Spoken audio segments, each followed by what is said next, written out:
Good morning students. आज आपको पढ़ेंगे बोयंस फ्लूइड। देखिए बोयंस फ्लूइड में आपको क्या है, ये भी आपका जो सेल की जो आउटर लेयर्स होती हैं उनको फिक्स करते हैं, यानी कि आपका बेसिक फिक्सेशन देते हैं। तो इसमें देखिए आपका सैचुरेटेड पिक्रिक एसिड हम यूज़ करते हैं इसमें, एक्वस पिक्रिक एसिड, यानी कि आपका सॉल्यूशन होगा पिक्रिक एसिड का 75 ml।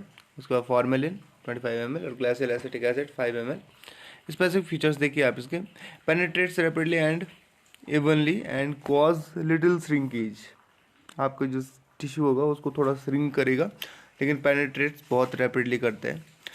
Excellent fixative for testicular and intestinal biopsies because it gives very good nuclear detail.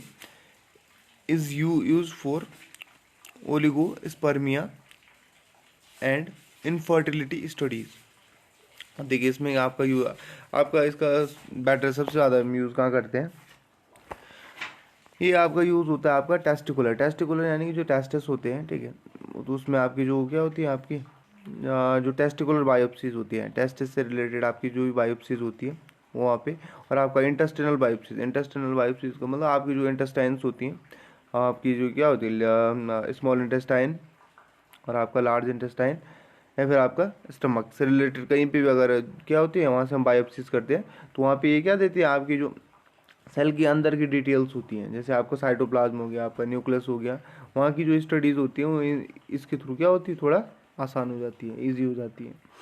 और इसमें देख लीजिए, it is use for the oligospermia and infertility studies. देखिए ओलिगोस्पर्मिया क्या होता है आपका, ये क्या है, आपका एक स्पर्म का ये है डिसऑर्डर है, ठीक है, जो जिसमें क्या होता है स्पर्म जो होते हैं, जो स्पर्म होते हैं उनकी जो साइज़ होती है और जो उनका जो नॉर्मल शेप होता है उसमें कुछ ना कुछ क्या होता है, डिसऑर्डर्स आ जाते हैं। तो वो डिसऑर्डर पता करने के लिए जो उसके न्यूक्लियस होता है, स्पर्म का न्यूक्लियस, उसमें क्या क्या कमियां हैं वो सारी चीज़ देखने के लिए हम क्या करते हैं, इनका यूज़ करते हैं। तो इनफर्टिलिटी स्टडीज़ में इसका क्या है, बहुत बड़ा रोल है आपका। याद रखिएगा बोयंस फ्लूइड बहुत ज़्यादा जगह हम यूज़ करते हैं और इसका बहुत बड़ा रोल भी है।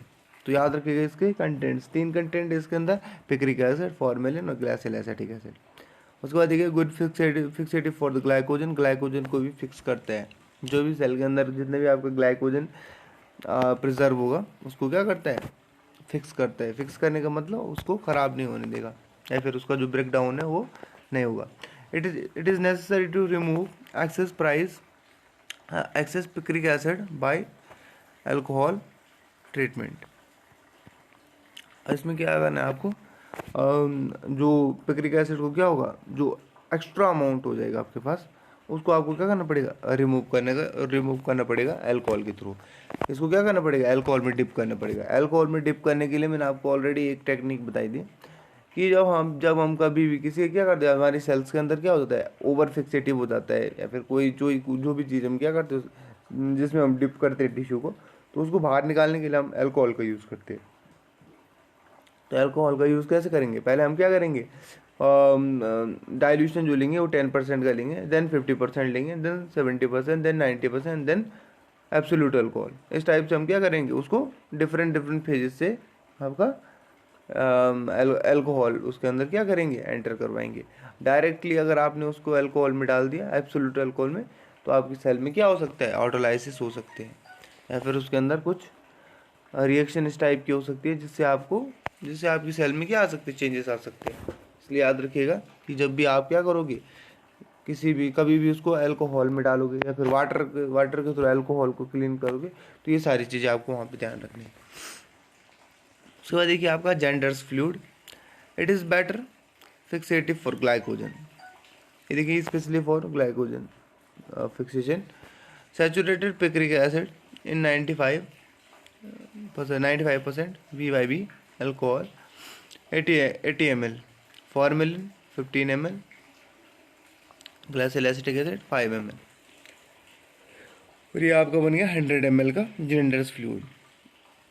ये स्पेशली होता है आपका ग्लाइकोजन के लिए।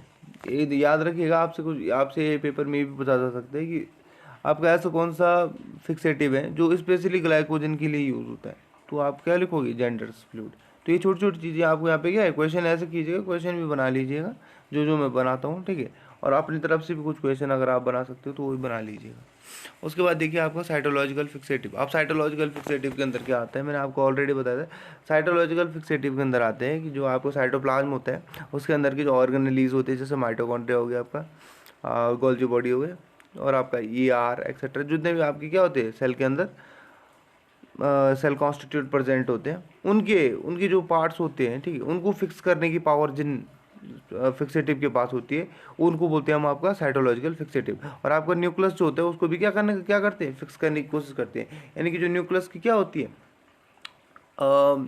फंक्शंस होते हैं उनको भी क्या करते हैं, रोक देते हैं। फंक्शन रोकने का मतलब देखिए, जब सेल क्या होता है, डेथ हो जाती है, सेल डेथ हो जाती है, दैट मीन्स आपका जो न्यूक्लियस है उसका भी क्या होता है, फंक्शन जो था वो क्या हो जाता है, रुक जाता है। और फंक्शन रुक जाने के बाद क्या होता है, कुछ केमिकल प्रॉपर्टीज होती है सेल की, जो न्यूक्लियस के अंदर क्या होते हैं, जो केमिकल्स होंगे वो क्या करेंगे, आपस में रिएक्शन करके क्या करेंगे, आपका जो न्यूक्लियस होगा उसको ब्रस्ट करने की कोशिश करते हैं। तो यहाँ पे हम क्या करते हैं, इस टाइप के जब हम क्या करते हैं, इस टाइप के फिक्सेटिव का यूज़ करते हैं, जो न्यूक्लियस को क्या कर देते हैं, उसके अंदर के जो केमिकल्स होते हैं उनको फिक्स कर देते हैं।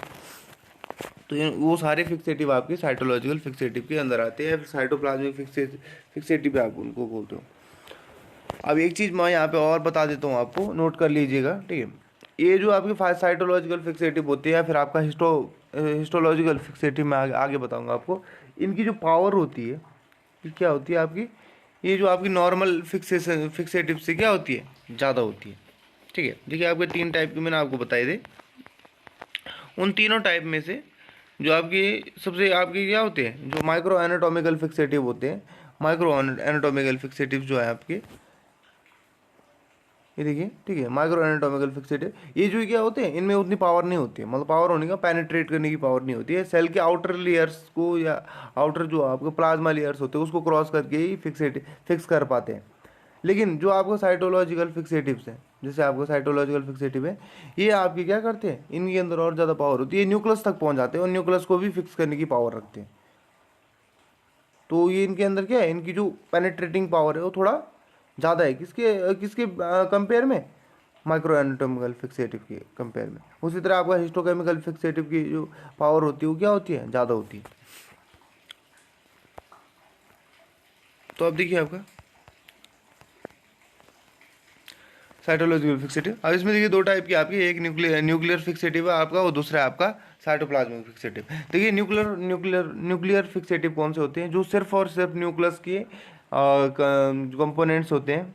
जैसे आपका क्या होता है, न्यूक्लियोलस हो गया, न्यूक्लियस हो गया, उसकी न्यूक्लियस वाल होगी, इनको क्या करते हैं, फिक्स करने की कोशिश करते हैं। और न्यूक्लियस के अंदर की जितने भी क्या होते हैं कंपोनेंट्स होते हैं, जैसे ग्लाइकोजन हो गया और आपके फैट्स हो गए, इन सारी चीज़ों को क्या करते हैं, फिक्स करने की कोशिश करते हैं। तो वो आते हैं आपकी न्यूक्लियर फिक्सेटिव के अंदर।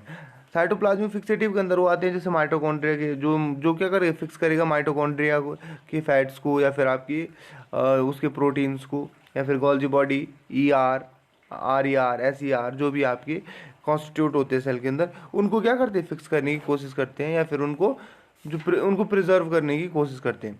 ये आपके साइटोप्लाज्मिक फिक्सेटिव हो गए। तो 2 टाइप के फिक्सेटिव आते हैं साइटोलॉजिकल फिक्सेटिव के अंदर, ये मैं पहले बता चुका आपको। अब देखिए आपका मेन आ जाते हैं न्यूक्लियर फिक्सेटिव है। न्यूक्लियर फिक्सेटिव में देख लीजिए, आपका सबसे पहले आता है आपका कोरोनीज फ्लूइड। कैरोनीज फ्लूइड में क्या है आपका, एब्सोल्यूट अल्कोहल का यूज़ करते हैं 60 ml, chloroform 30 ml, glacial acetic acid. देखिए इनमें जो आप कंटेंट यूज़ कर रहे हो उनकी पावर ही देख लीजिए, एब्सोल्यूट अल्कोहल यानी कि 100% अल्कोहल, जिसमें 1% भी क्या ना हो, वाटर ना हो। उसके बाद क्लोरोफॉर्म 30 ml, और उसके बाद आपका ग्लाइसिल एसिटिक एसिड 10 ml। इनकी जो पावर है वो बहुत ज़्यादा है, यानी कि ये सेल को क्या करेंगे, सेल की जो प्लाज्मा लेयर है उसको क्रॉस करके अंदर तक जाएंगे, और कहाँ अटैक करेंगे, कहाँ अटैक करने का मतलब आपका कहाँ पे प्रिजर्वेशन दे सकते हैं, कितनी पावर प्रिजर्वेशन की, कि आपका न्यूक्लियस तक पहुंचकर आपका प्रिजर्वेशन देते हैं। It penetrates very rapidly and give excellent nuclear fixation, good fixative for the carbohydrates and nasal substance and glycogen are preserved. देखिए सेल का ग्लाइकोजन प्रिजर्व कर देंगे, आपका कार्बोहाइड्रेट को प्रिजर्व करेंगे, और साथ में पेनिट्रेशन पावर और जो स्पीड है इनकी बहुत ज़्यादा होती है। क्योंकि देखिए पेनिट्रेशन क्यों ज़्यादा होगी, क्योंकि इनमें क्या है, एब्सोल्यूट अल्कोहल और क्लोरोफॉर्म जैसे क्या पड़े, ऑर्गेनिक कंपाउंड्स पड़े हैं। उसके बाद देखिए it cause considerable shrinkage, shrinkage देंगे पक्की बात है, क्योंकि आपके पास जितना ज़्यादा पावर होगा उतना ज़्यादा क्या होगा, अंदर पेनिट्रेट करेंगे, और पेनिट्रेट करने के बाद क्या होता है, सेल की जो अंदर का जो साइटोप्लाज्म है उसको कहीं ना कहीं कोगुलेट करते हैं, उसके साथ रिएक्शन देते हैं, जिस वजह से सेल की जो आउटर लेयर होती है उसको क्या हो जाती है, थोड़ा श्रिंक हो जाती है। It dissolve most of cytoplasmic elements. ठीक है, अब देखिए न्यूक्लियस तक पहुंच रहे हैं, यानी कि बीच में जो आपका क्या होगा, ये पावर इनमें ज़्यादा है कि अंदर तक क्या कर रहे हैं, पेनिट्रेट कर रहे हैं, तो जो बाहर के जो न्यूक्लियस के बाहर का जो इन्वायरमेंट होगा उसको कहीं ना कहीं क्या करते हैं, अफेक्ट करते हैं। उसके बाहर जितने भी इनके कंपोनेंट्स बीच रास्ते में आएंगे उसको उसको क्या करते टाइम, जब वो अंदर जाएंगे तो उनको कहीं ना कहीं वो क्या करेंगे, हार्म पहुँचाएंगे और डिजॉल्व कर देते हैं। Fixation is usually complete in 1-2 hours for small pieces 2 and 3 mm thick, only 15 minutes in needed for fixation. ठीक है, आपका अगर क्या है टिश्यू, आपके जो पार्ट है वो बड़े हैं तो 1 या 2 घंटे लगते हैं, और अगर आपका जो टिश्यू का साइज़ है वो बहुत छोटा है तो आपका क्या हो जाता है, 15 मिनट के अंदर इसका फिक्सेशन होता है, क्योंकि पावर जो है बहुत ज़्यादा है, रैपिड स्पीड, रैपिडली क्या करते हैं, पेनिट्रेट करते हैं। उसके बाद देखिए क्लार्क्स फ्लूइड। अब क्लार्क फ्लूइड्स में क्या आपका absolute alcohol, glacial acetic acid, इसमें आपको क्लोरोफॉर्म का यूज़ नहीं किया। Rapid, good nuclear fixation and good preservation of cytoplasmic elements. It in excellent for smear और cover slip preparation of cell cultures and chromosomal analysis. देख लीजिए आपका preservation क्या कर रहा है, आपका साइटोप्लाज्मिक एलिमेंट्स का प्रिजर्वेशन कर रहा है। ठीक है, यानी कि न्यूक्लियस का भी करेगा, साथ में आपका जो और अनदर ऑर्गेनेलिज है उनको भी कहीं ना कहीं क्या करेगा, प्रिजर्व करने की कोशिश करेगा। उसके बाद आपकी जो इसकी स्मीयर होगी वो काफ़ी अच्छी होगी, और आपका जो सेल कल्चर और आपका क्रोमोसोमल एनालिसिस है, सेल कल्चर यानी कि सेल को किस टाइप से क्या करना है, प्रिजर्व करना है। ठीक है, सेल कल्चर में आपका क्या होता है, और उसको सेल कल्चर यानी कि आपको सेल को क्या करना है, प्रिजर्व करना है, साथ में उसको क्या करना है, ग्रोथ भी देनी है। क्रोमोसोमल एनालिसिस यानी कि जो न्यूक्लियस के अंदर क्रोमोसोम्स है, जो क्रोमोसोम्स है वो उनकी कंडीशन क्या है, वो सारी यहाँ पे स्टडी करने में क्या होता है, आपका बेनिफिट होता है। किस टाइप की फिक्सेशन में, क्लार्क्स फ्लूइड। याद रखिएगा फिक्सेशन का एक बहुत बड़ा रोल है आपका हिस्टोपैथोलॉजी के अंदर। आप डिफरेंट टाइप से क्या कर सकते हो, फिक्स कर सकते हो अपने टिश्यू को, और जिस टाइप से आप फिक्स करते हो उस बेसिस पे आप उसकी स्टडी भी कर सकते हो। स्पेशली कुछ आपके जो फ्लूइड्स होते हैं वो यूज़ होते हैं इलेक्ट्रॉन माइक्रोस्कोप के लिए, तो इलेक्ट्रॉन माइक्रोस्कोप का यूज़ आप वहीं पे कर सकते हो। उसके लिए आज को आपको क्या करना पड़ेगा, एक स्पेसिफिक फ्लूइड का यूज़ करना पड़ेगा, यानी कि एक स्पेसिफिक फिक्सेटिव का यूज़ करना पड़ेगा।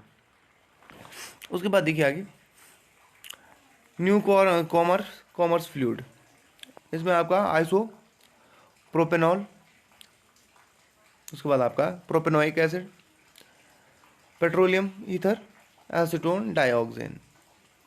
देख लीजिए आपका सबसे पहले isopropanol 60 ml, propanoic acid 40 ml, petroleum ether 10 ml, acetone 10 ml, dioxin 10 ml। अब इसका स्पेसिफिक फीचर देख लीजिए, devised for fixation of chromosomes, specially for the chromosome fixation, chromosome के अंदर आने वाली अबेरेशन आफ्टर डेथ ऑफ सेल, यानी कि जब आप बायोप्सी करते हो तो एक हिसाब से क्या डेथ हो जाती है सेल की, या फिर आपके सेल के अंदर के क्या हो जाते हैं, जो क्या होता है, जो फंक्शन होते हैं उनमें कुछ ना कुछ चेंजेस आते हैं, तो उनको क्या करता है, क्रोमोसोम्स के अंदर जो होने वाली क्या थी, रिएक्शंस थी, उनके बीच में होने वाली अबेरेशंस थी, उनको सबको क्या करता है, रोक देता है। क्रोमोसोम को क्या कर देगा, आपका फिक्स कर देगा, उनको प्रिजर्व कर देगा। It fixes and preserve mucopolysaccharides, fixation is complete in 12 to 18 our.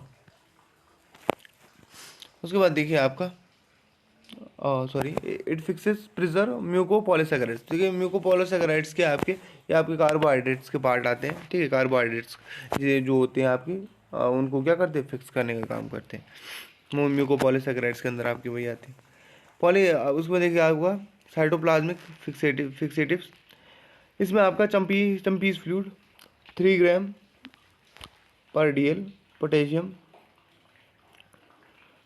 Dichromate 7 ml, 1% V/V chromic acid, 2 ग्राम पर DL, osmium tetroxide 4 ml। Specific feature देखिए आपका ये थी, आप कंटेंट याद कर लीजिएगा। कंटेंट आपको थोड़ा रटा ही मानना पड़ेगा क्योंकि आपके बहुत सारे कंटेंट होंगे, डिफरेंट डिफरेंट फ्लूइड्स हैं, डिफरेंट डिफरेंट कंटेंट्स हैं उनके, ये थोड़ा आपको रटा मानना पड़ेगा, कोशिश कीजिएगा रटा मानने का, ठीक है। और आप समझ जाइएगा, थोड़ा कुछ इस टाइप से आप पढ़िएगा उनको ताकि आपको याद हो जाए सबकी कंटेंट्स। और ख़ासकर जो आपकी वैज्ञानिक के नाम, जो आपके साइंटिस्ट के नाम पे हैं इनकी फ्लूइड्स हैं, उनको ज़्यादा याद कीजिएगा क्योंकि मोस्ट ऑफ पेपर में आपको वही पूछे जाते हैं। स्पेसिफिक फीचर देखिए, this fixative cannot be kept, hence prepared fish. It preserves the mitochondrial fats and lipids. Mitochondrial fats और लिपिड को क्या करता है आपका ये करता है क्योंकि आपका साइटोप्लाज्मिक फिक्सेटिव आ गया। साइटोप्लाज्मिक फिक्सेटिव को मैंने आपको पहले बताया कि जो साइटोप्लाज्म के अंदर के जो क्या होते हैं आपके ऑर्गेनेलीज होती हैं उनको क्या करते हैं, फिक्स करते हैं। अभी तक हम न्यूक्लियर पढ़ रहे थे तो वो क्रोमोसोम सारा आपका न्यूक्लियस से रिलेटेड जितने भी आपके क्या होते हैं न्यूक्लियस के कंपोनेंट होते हैं उनको फिक्स करने की कोशिश करते हैं। लेकिन आपको जो साइटोप्लाज्मिक फिक्सेटिव होते हैं इनकी पावर ये समझ लीजिए कि न्यूक्लियर वालों को ज़्यादा होती है और साइटोप्लाज्मिक वालों थोड़ी कम होती है, ठीक है। लेकिन वो न्यूक्लियस पर अटैक ना करके आपका ऑर्गेनेली पर अटैक करते हैं, ऑर्गेनेली के अंदर जाते हैं और ऑर्गेनेलीज को क्या करने देते हैं, उनके अंदर के जो कंपोनेंट्स होते हैं उनको फिक्स करने की कोशिश करते हैं। Penetration is poor and uneven. Tissue must be washed overnight after fixation. और जब आप इसका यूज़ कर लोगे तो उसको आपको क्या करना पड़ेगा, धोना पड़ेगा ताकि आपको पोटेशियम डाइक्रोमेट का जो ओवर वहाँ पे क्या हो जाएगी अमाउंट हो जाएगी वो थोड़ा कम हो जाए, कम हो जाएगी क्या सीधा आपको क्या करना पड़ेगा उसको कम करना पड़ेगा ताकि आपकी जो फिक्स हो चुकी हैं चीज़ें वो फिक्स रहें और बाकी आपका कि जो एक्स्ट्रा है आपका एक्सेस अमाउंट में पोटेशियम डाइक्रोमेट और आपका क्रोमिक एसिड है और ऑस्मियम टेट्राऑक्साइड की अगर एक्सेस हो गई है तो क्या हो जाए आपका टिश्यू के थ्रू, टिश्यू क्या करते हैं उसको अपनी टिश्यू से वो क्या हो जाए क्लीन हो जाए। अगर आप उसको धुलोगे तो क्या हो जाए क्लीन हो जाए वो। अब देखिए आपका formal saline and formal calcium, ये भी आपका साइटोप्लाज्मिक फिक्सेशन के अंदर आता है। Formal fixation in formal saline followed by post chromatization gives good cytoplasmic fixation. इसमें देखिए इसमें कुछ नहीं है, फॉर्मल सलाइन मतलब NaCl का आपका क्या होगा NaCl का आपका सोल्यूशन और आपका फॉर्मल कैल्शियम का सोल्यूशन। इसका आप क्या करोगे मिक्सचर बनाओगे तो आपको क्या होगा जो साइटोप्लाज्मिक फिक्सेशन के लिए आपको क्या मिलेगा, एक अच्छा फ्लूइड मिलेगा। यानी कि आपका जो माइटोकॉन्ड्रिया हो गया, गोल्जी बॉडी हो गया, ER हो गया, इन डिफरेंट आपके जो ऑर्गेनेलीज हैं सेल ऑर्गेनेली उनको क्या करते हैं फिक्स करने की कोशिश करते हैं या फिर आपका उनको फिक्स करने की पावर रखते हैं। अब आ गया हिस्टोकेमिकल फिक्सेशन। देखिए हिस्टोकेमिकल फिक्सेशन में जो आपका सबसे ज़्यादा यूज़ होता है आपका वो होता है आपका वेपर फिक्सेशन। इसमें क्या होता है हम सेल को सॉल्यूशन में नहीं डालते हैं लेकिन इनकी जो आपका जो फिक्सेटिव होता है उसको वेपर में कन्वर्ट करके सेल से गुजारते हैं। अब देखिए इसमें क्या है आपका for most of the histochemical methods it is best to use cryostat. Section are rapidly frozen और freeze dried. Usually such section are used unfixed, but if delay is unbeatable then vapor fixation are used. इसमें आपका जो vapour fixation होता है वो mostly हम use करते हैं। देख लीजिए आपका वेपर फिक्सेशन क्या होता है। Formaldehyde vapour is obtained by the heating para formaldehyde at temperature between 15 degree centigrade and 80 degree centigrade. Blocks of tissue require 3 to 5 hours whereas section require half and 1 hour. यानी कि 1.5 घंटा अगर आप section में रखते हो तो 1.5 घंटा और अगर आप ब्लॉक्स में रखते हो 3 से 5 घंटे आपको क्या उसको वेपर से ट्रीट करना पड़ेगा। वेपर से ट्रीट करने के बाद उसको क्या हो जाएगा जो सेल के अंदर की ऑर्गेनेलीज है और आपका उसके अंदर के जो कंपोनेंट्स हैं, याद रखिएगा हिस्टोकेमिकल का मतलब सेल के अंदर जितने भी केमिकल कंपाउंड्स है यानी कि आपका केमिकल कंपोजिशन जो उसका है उसको प्रिजर्व करता है। यानी कि उसके अंदर फैट है, ग्लाइकोजन है, जो भी आपका होगा उन सबको क्या करता है फिक्स करने की कोशिश करते हैं। उसके बाद तो ये तो आप फॉर्मेल्डिहाइड के लिए जो हम फॉर्मेलिन मोस्टली यूज़ करते हैं उसको हम किस टाइप से क्या करते हैं वेपर में कन्वर्ट करते हैं। उसके बाद आ जाए acetaldehyde CH3CHO vapour at 80 degree centigrade for 1 to 4 hour. इसको भी 80 डिग्री सेंटीग्रेड तक अगर आप गर्म करोगे तो उस वेपर में कन्वर्ट हो जाएगा और आपका क्या हो जाएगा इसको 1 से 4 घंटे तक आपको लगातार क्या करना पड़ेगा टिश्यू को देना पड़ेगा यानी कि आपको फोर्स में देते हैं आपका इस पेपर को, और उसके बाद क्या हो जाएगा, आपका जो टिश्यू होगा वो क्या हो जाएगा, आपका फिक्स हो जाएगा। ग्लूटाथियोनाइड 50% aqueous solution at 80 degree centigrade for 2 minutes and 4 hours.